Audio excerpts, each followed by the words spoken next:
My name is Olushesi Oyindolapo. I'm a student. I was a Muslim. I was born into I have an Islamic background. Are you Muslim or non-Muslim? I'm a Christian now. You're a Christian. You have an Islamic background. Yes, but Yes, brother. I attend Muslim programs. But the fact is, every time I attend programs organized by Muslims, they always juxtapose Jesus with Prophet Muhammad sallallahu alaihi wasallam. Every time they talk, they make mention of, like, they try to juxtapose both of them, like making people want to disbelieve in Jesus and like put their whole this thing on Prophet Muhammad. Which, when we Christians are holding our own programs, we don't try to do such. I don't know why. Is it compulsory? Muslims try to talk about Jesus. Is it compulsory? The brother posed a question that he is a Christian. He has many Muslim friends. When he attends Muslim programs, they try to make people disbelieve in Jesus. That's totally wrong. We don't try to make people disbelieve in Jesus. We try to make them disbelieve that Jesus is God and believe that he is messenger of God. Believing in Jesus is compulsory. No Muslim is a Muslim if he does not believe in Jesus Christ, peace be upon him. We believe that he was one of the mightiest messenger of God. We believe that he was the Messiah, translated Christ. We believe that he was born miraculously without any male intervention, which many modern day Christians today do not believe. We believe that he gave life to the dead with God's permission. We believe that he healed those born blind lepers with God's permission. We never make you disbelieve. We make you disbelieve that Jesus is God.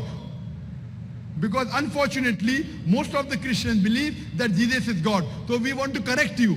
We don't want you to go in hell. We love you. We love you.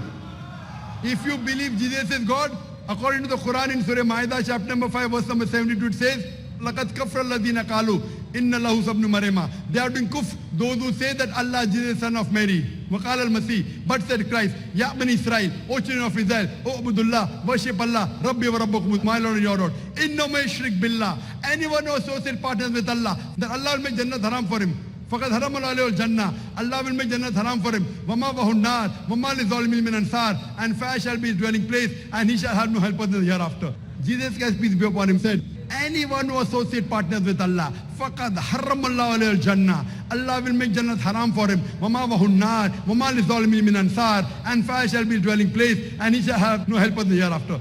We are trying to get you close to us, brother. We don't want you to go to hellfire. We love you. Sir, We love you. Do you mean, as a Christian, I am a candidate of hellfire? Is that what you are saying? Sorry? Do you mean, as a Christian, I am bound to go to hellfire? If you believe Jesus is God, you'll go to hell, according to Jesus Christ, peace be upon him. But if you believe Jesus is the messenger of God, if you follow his teachings, if you follow the teachings of Jesus Christ, there is not a single unequivocal statement in the complete Bible where Jesus Christ, peace be upon himself, says that he is God or worship me. Brother, do you believe Jesus is God? Yes, I used to. I challenge you to point out a single unequivocal statement in the complete Bible where Jesus Christ, peace be upon him, himself says that I am God or he says worship me. If you can point out a single statement, unequivocal statement, unambiguous statement from anywhere in the Bible where Jesus Christ, peace be upon himself says that I am God or worship me, I am ready to accept Christianity. In fact, if you read the Bible, Jesus Christ, peace be upon him, said in the Gospel of John, chapter number 14, verse number 28, my Father is greater than I. Gospel of John, chapter number 10, verse number 29, my Father is greater than all. Gospel of Matthew, chapter number 12, verse number 28, I cast out devils with the Spirit of God. Gospel of Luke, chapter number 11, verse number 20, I with the finger of God cast out devils. Gospel of John, chapter number 5, verse number 30, I can of my own self do nothing. Sir, as I hear, I judge, and my judgment is just. For I seek not my will, but the will of the Father. Anyone who says I seek not my will, the will of Almighty God is a Muslim. Jesus Christ, peace be upon him, was a Muslim. Sir. What, sir? Is that definitely. So if Bible didn't say Jesus is God, why do you believe Jesus is God? Okay, that was what I've been taught anyways. No, why? Why are you not following the Bible? Okay, now. Why aren't you following Jesus Christ, peace be upon him? Yes, sir. Now Yes, sir. Do you believe he's God? Okay, now I believe he's a messenger. MashaAllah, Allahu Akbar. Okay, now you believe he's a messenger? Yes, sir, but I have... Okay. I have something else. One more. Do you believe he's messenger? Yes, I now believe. Do you believe Prophet Muhammad is a messenger of God? I have always believed him. MashaAllah. Do you believe there's one God? Yes, I do. If you believe there's one God, and if you believe that Prophet Muhammad is a messenger, and Jesus is a messenger, you're a Muslim. Sir, So you, inshallah, you will go to heaven now. I want to Now ask you a will question. go to heaven. Amen. I want to ask you a question, sir. Brother, would you like to say it in Arabic? Sir? Would you like to say that in Arabic, that you believe in one God? Yeah, yes. And you believe that Prophet Muhammad is the messenger of God? Yes. I'll say in Arabic and you repeat it. Yeah, okay, sir. Yes, no problem, sir. Okay. Ashhadu Ashhadu Allah Allah ilaha ilaha illallah illallah wa ashhadu wa ashhadu anna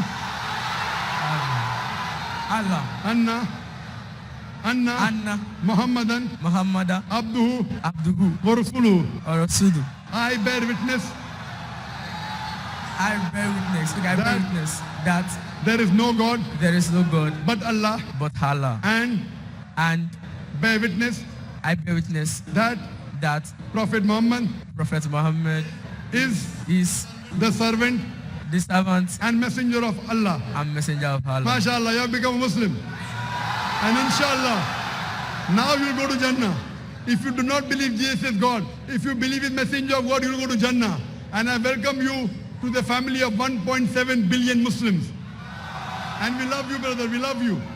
We love you for the sake of Allah. And I pray to Allah subhanahu wa ta'ala that may He grant you Jannah and through you make other people join the family of Islam. Inshallah. Can we get this next brother here, please? Please, everyone, be quiet. My name is Ayad Theophilus Olane.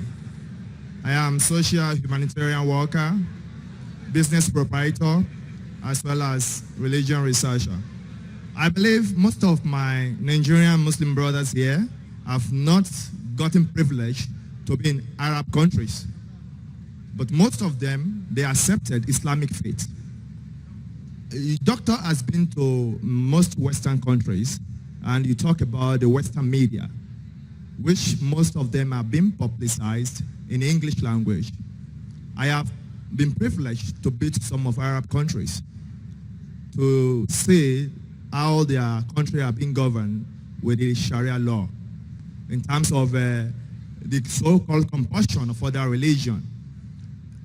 In some countries, as non-Muslim, if you are going to worship in church in some capital cities, the likes of Algiers, of Tripoli, the likes of Bahrain, of Qatar, you have to request for special security around the church before you are going to worship there successfully.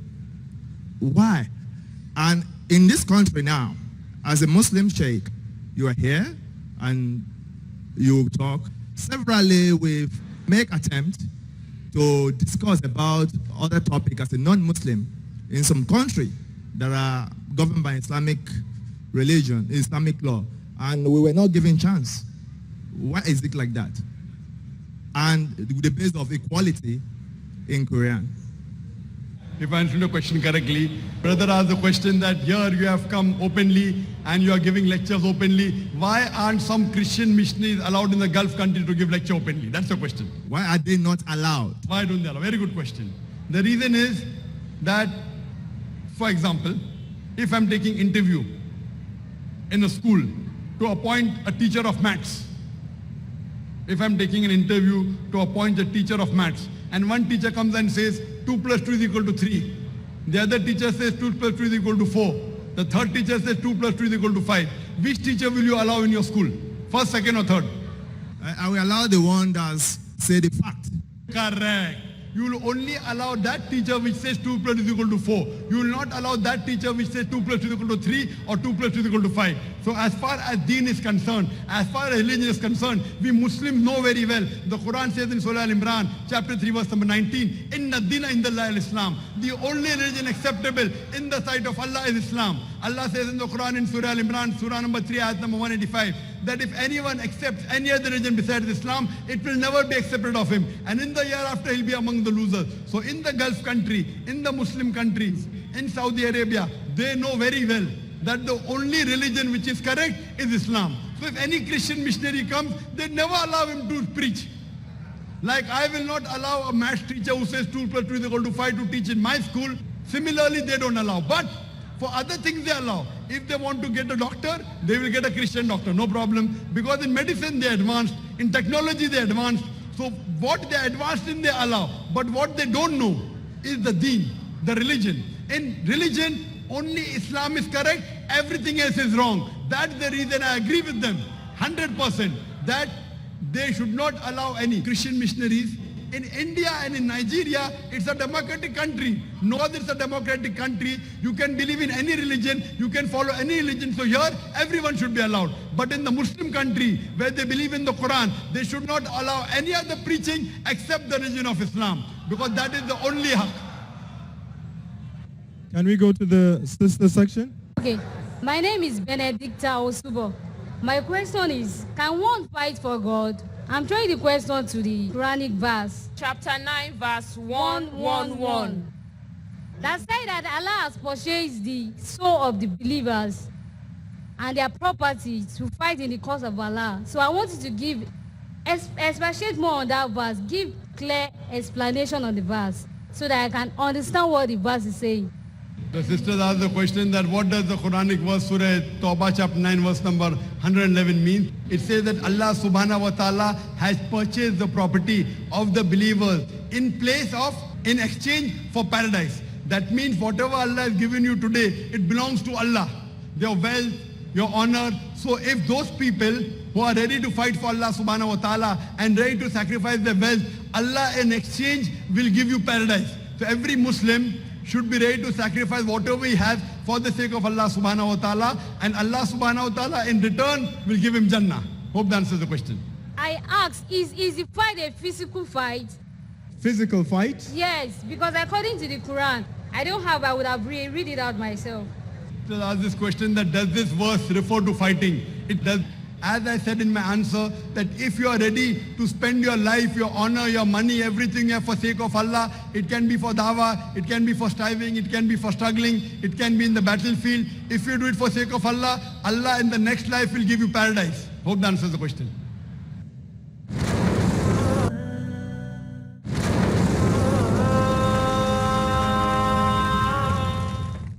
Can we come to the brother here? Okay, the brother here, please state your name, your profession, what you do, and you can put your question forth. My name is Obina. I'm a student. I used to watch Peace TV, and I used to see Dr. Zach. Are you a Muslim? No, I'm a Christian, but I'm here to convert to a Muslim.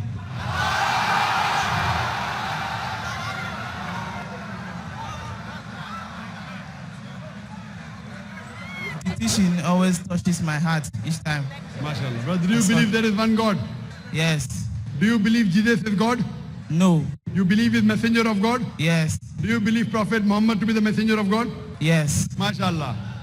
Inshallah, the brother said that he is a Christian. He's been watching Peace TV. He's convinced with the message of the channel and my lecture that he wants to accept Islam. Is anyone forcing you to accept Islam? No. Are you doing it of your own free will? Yes. Out of your own free conviction? I'm doing it with my own freedom. Masha. Is anyone paying you money to accept Islam? No. MashaAllah.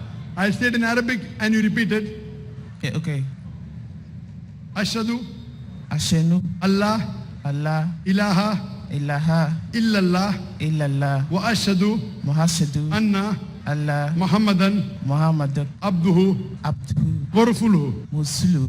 I bear witness I believe that Zach, there is no God there's no God but Allah, but Allah, and I bear witness and I believe that thy Prophet Muhammad Prophet Muhammad is is the servant The servant and messenger of Allah. a messenger of Allah. MashaAllah, you become a Muslim.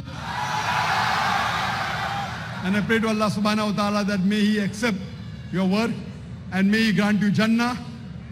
And I pray to Him that may He through you let other non-Muslims come to the fold of Islam. MashaAllah, Jazakallah, brother. But I want to say something. Yes, brother. I'm dependent on somebody and he's a Christian. I want to be independent and dependent on someone. Okay, what can do, brother?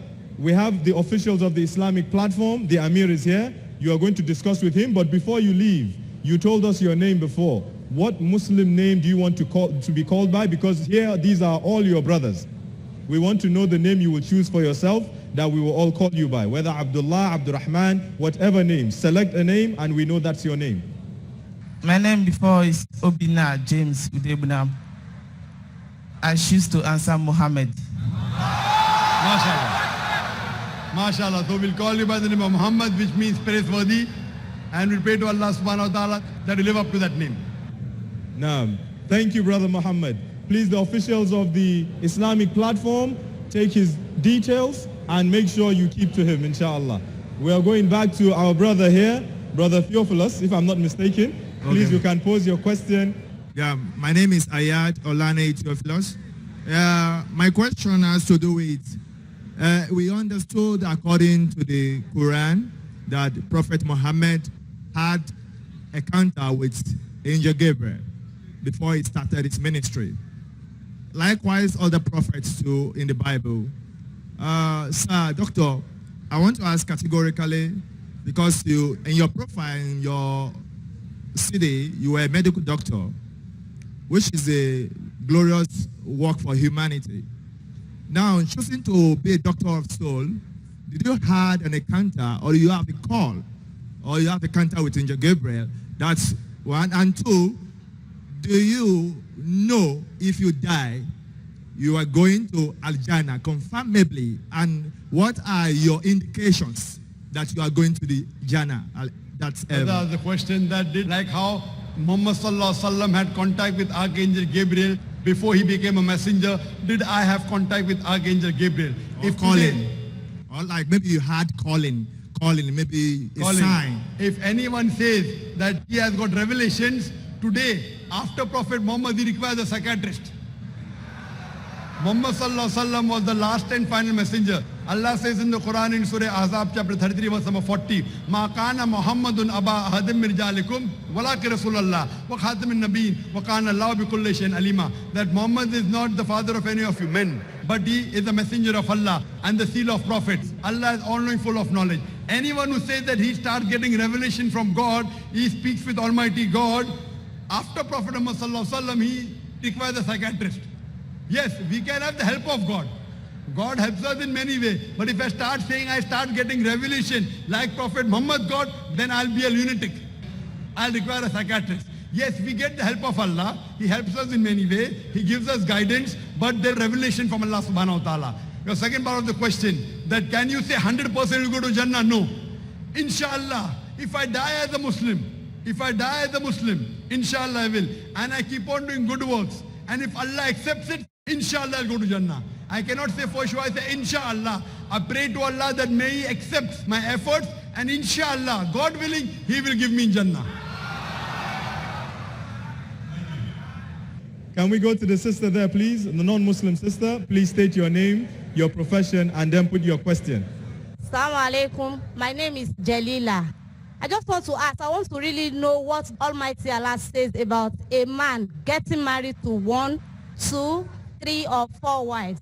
And then, sir, can we have Peace TV on DSTV, please? Sorry, sister, you're a Muslim, I believe. I am. All right. She's a Muslimah. We wanted a non-Muslim sister to ask first. Don't worry, you'll be given the opportunity. You will get your questions answered. But we would like for a non-Muslim sister to ask their question first. Any non-Muslim sister there? No. No non-Muslim sister? No. Okay, can we come back here? Do we have any non-Muslim brother? No non-Muslim brother here? No, brother, come on. Then we come back to you again, Mr. Theophilus. This is your last question, you said? Yeah. All right, so go ahead. It's you can all right. ask your question. Thank you for the privilege. Yeah, I understand. Christianity has greatly been affected by civilization, if you agree with me, due to some translation into the scripture translation. Now, like you said, you acknowledge in your lecture that the Muslims are still far behind in civilization and education. Now, we begin to see different fashion of translations of Quran. Like we had one in Kano, which was just launched last week by the former vice president and the present governor of Kano State. Now, these are trying to bring different kind of hardware into the Islamic cycle. Like you acknowledge that there is no sect. But in Nigeria here, I have friends in different sects of Islam, Ansaru, Anwaru, Tijaniya, Nafsat, and others, which they have doctrines, they have tenets. I want to ask that, is it in the Quran that Muslim can host night vigil, like you start praying in the night till daybreak, making some dua? That's, maybe you can have night vigil, because when we were growing up in the Muslim community here, they go to mosque and pray, and everybody departs, go to their houses. But due to the situation in the society, which I call societal challenges, we begin to have some of them subscribing to these doctrines. I call it doctrines. Might not be in the Quran or in the, I don't know, but I want to get clarified from you. If they can have this night vigil and subscribing to some new system in order to say they want to woo their fellow Muslim brother. Thank you very much. Sorry, I didn't understand your last part, that can they go and pray in night? Yeah, we call it night vigil. That is, maybe they say Night praying. night vigil. That is starting prayer from 10 p.m. Tahajjud. Brothers ask the question that Muslims go to offer salah 5 times. Is it there in the doctrine of Islam that you can go home and pray at night? This is called as tahajjud, qiyamul layl. There is a verse in the Quran for the Prophet Muhammad sallallahu alaihi wasallam. For him it was compulsory. Besides the 5 prayers, you also have to pray tahajjud. For the other Muslim it is preferable, not compulsory. Compulsory is 5 salah: Fajr, Zohar, Asr, Maghrib and Isha. But it is preferable that if you can wake up in the middle of the night, towards the last 1/3 of night, and pray tahajjud. The Arabic word is tahajjud or qiyamul layl. Qiyamul layl is night prayer. So night prayer is recommended. If every Muslim does, it's preferable. It's not a fard, it's not compulsory, but if you do it, you get a lot of reward. And that's the time when your dua, when you pray in the 1/3 last portion of the night, that is the time when Almighty God listens to your prayers much more. So if you wake up from the middle of the night and pray towards the 1/3 of the late part of the night, it's called as tahajjud, it's called as qiyamul layl, praying in the night, which is advisable and if possible should be done by the Muslims. Hope that answers the question. Wa akhiru da'wana alhamdulillahi rabbil alamin.